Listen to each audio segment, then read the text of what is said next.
Oke, selamat siang. Assalamualaikum warahmatullahi wabarakatuh. Eh, yang saya hormati mahasiswa semester 4, yang dimana kita masih bisa belum bertatap muka untuk perkuliahan semester genap ini. Di pertemuan ke-10 ini kita tetap menggunakan materi asinkron dengan pembahasan stilistika dan karya sastra yang lain. Jadi apa hubungannya stilistika dengan karya sastra yang lain? Oke, tolong nanti presensinya tulis manual aja, nanti dikirim ke saya. Terus kemudian silahkan saudara nanti mulai menganalisis contoh-contoh stilistika dari beberapa karya. Oke, lanjut.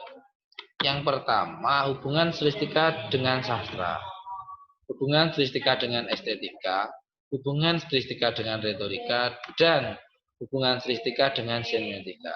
Nah, jadi 4 aspek ini tidak bisa dipisahkan. Karena stilistika itu yang masuk dalam sastra, stilistika itu juga ada dalam estetika, stilistika itu juga ada dalam retorika, dan stilistika juga masuk dalam semiotika. Oke, kemudian kita lanjut hubungan stilistika dengan sastra.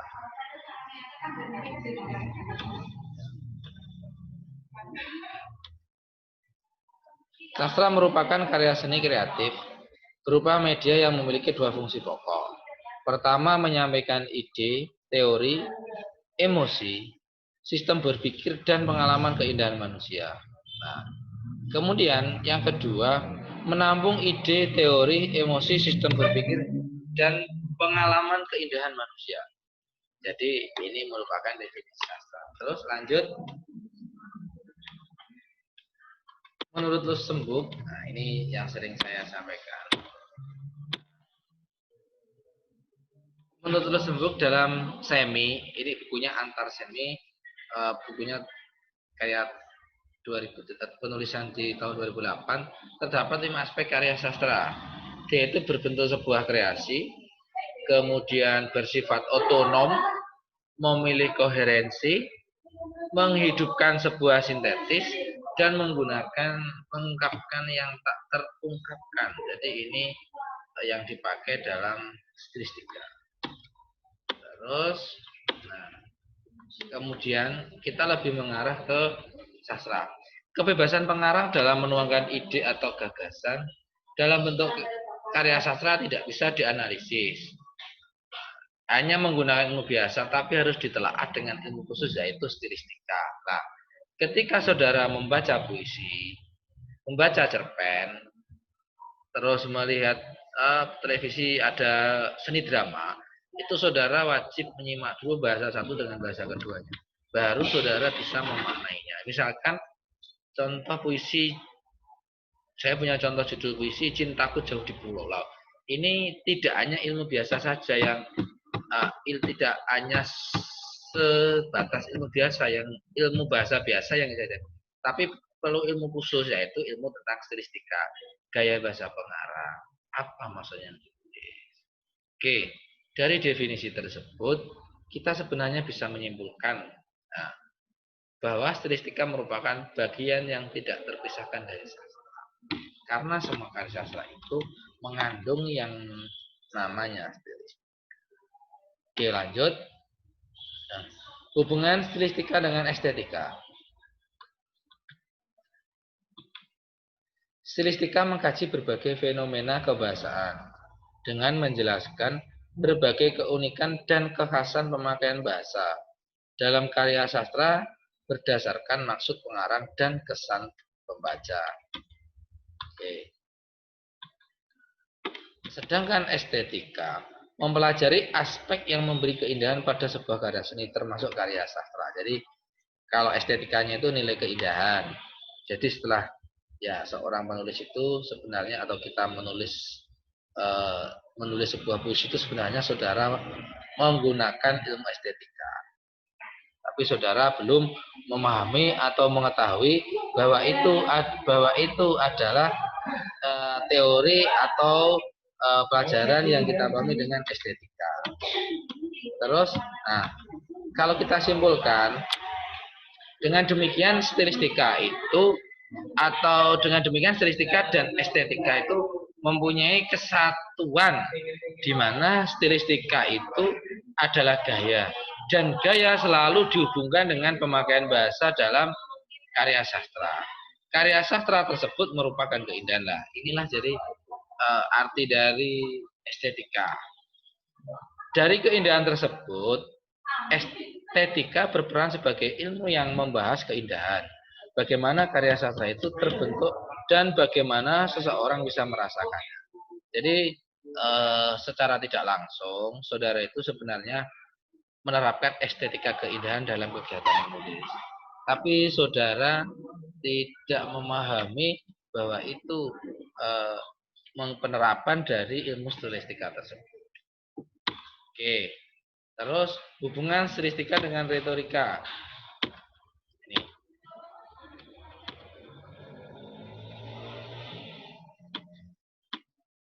Retorika itu merupakan jadi ada dua hubungan stilistika dengan sastra. Yang kedua stilistika dengan estetika. Yang ketiga ini stilistika dengan retorika, di mana sebenarnya yang kita pahami dalam retorika itu adalah ilmu pemakaian bahasa yang sistematis dan efektif yang memiliki seni. Nah, seninya bagaimana? Nanti kita bahas dari segi keefektifan dan keefisien.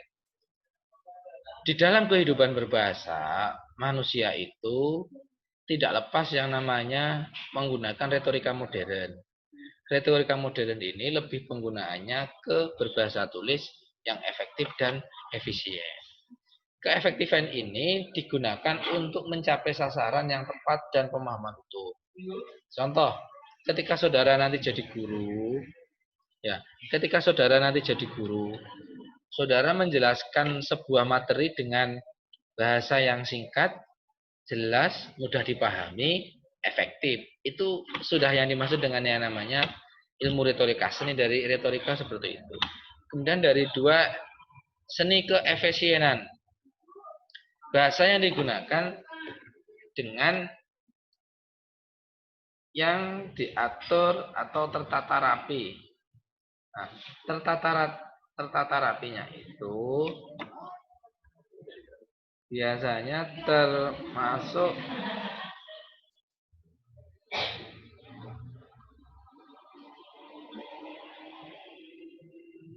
biasanya masuk dalam penyusunan bahasa kita secara rapi.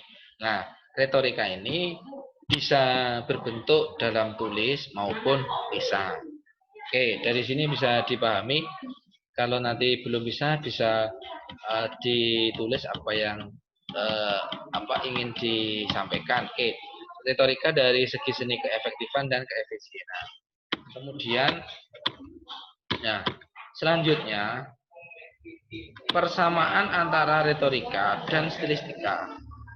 Persamaan antara retorika dan stilistika itu sama-sama menggunakan topik bahasan pokok yang sama.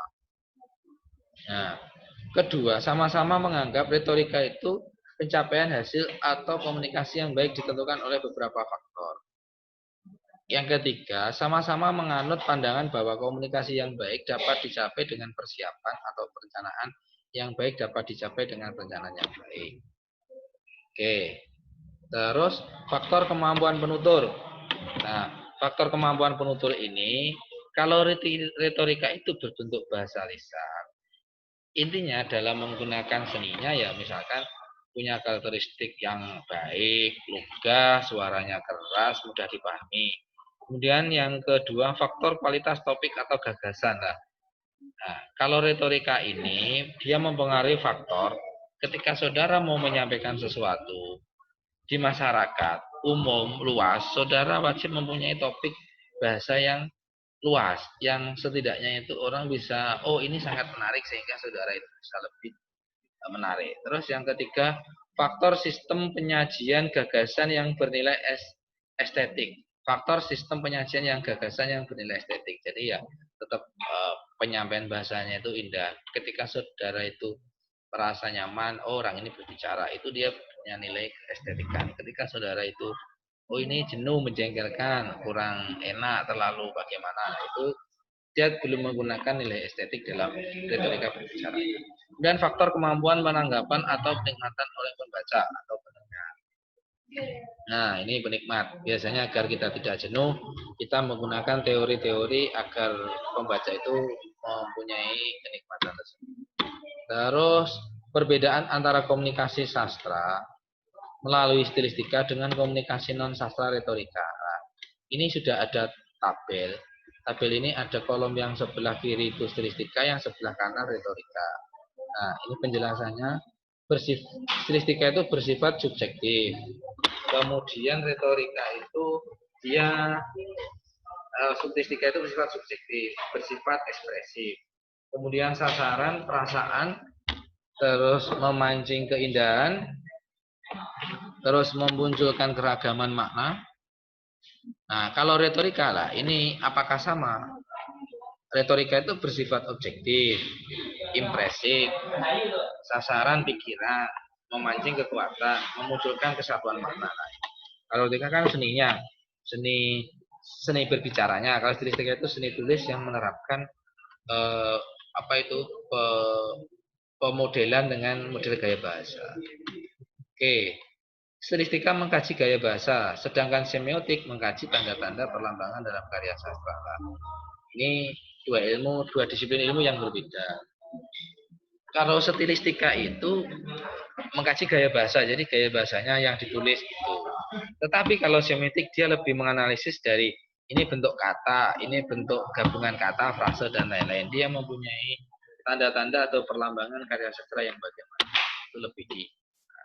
Terus selanjutnya kepersamaan stilistika dan semiotika terdapat pada bidangnya, sama-sama mengkaji sastra. Stilistika mengkaji gaya bahasa dalam sastra, sedangkan semiotika mengkaji tanda atau penanda dan petanda dalam karya sastra. Nah, ini yang perlu dipahami, nanti bisa ditanyakan kalau kurang memahami dari persamaan stilistika dan semiotika. Selain itu, stilistika dan semiotika sama-sama menggunakan bahasa medium lah.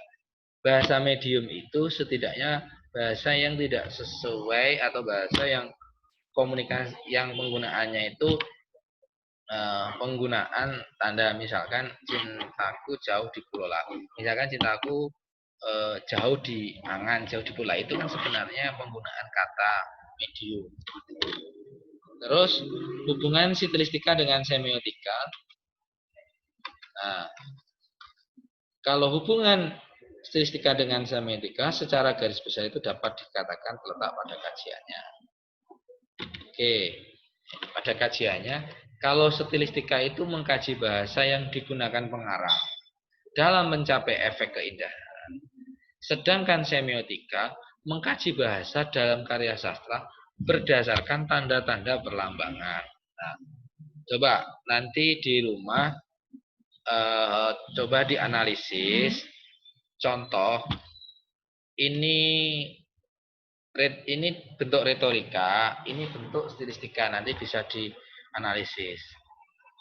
Nah, oke, ketika saudara, jadi rumusannya masalah pun berbeda. Ketika saudara membicarakan tentang stilistika, berarti pengarang, nah itu menggunakan gaya bahasa. Ketika saudara menggunakan semiotika, mengkaji bahasa dalam karya sastra, objeknya sama, karya sastra, tetapi yang digunakan untuk memahaminya itu berbeda. Tanda-tanda perlambangan, jadi lambang-lambang ketika putih,